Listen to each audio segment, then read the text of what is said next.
Ako po'y nangangarap na ang Duterte mabalik. Yung mga hindi pumalakpak, bahala kayo. Naran po kayo. Pansinin nyo, noong panahon niya na nakaupo, mga politiko'y takot na gumawa ng mali. Pati pulis, pati sundalo, takot. Aba, biglang anong nangyari?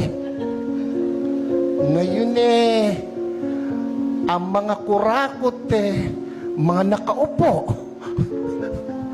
Naran po kayo? Ako, tayo may hindi pinanganak kahapon. Alam natin yan.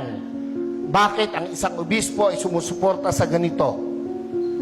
Aba, hindi masamang mangarap ng pag-unlad ng pagkakaisa sa bansa natin.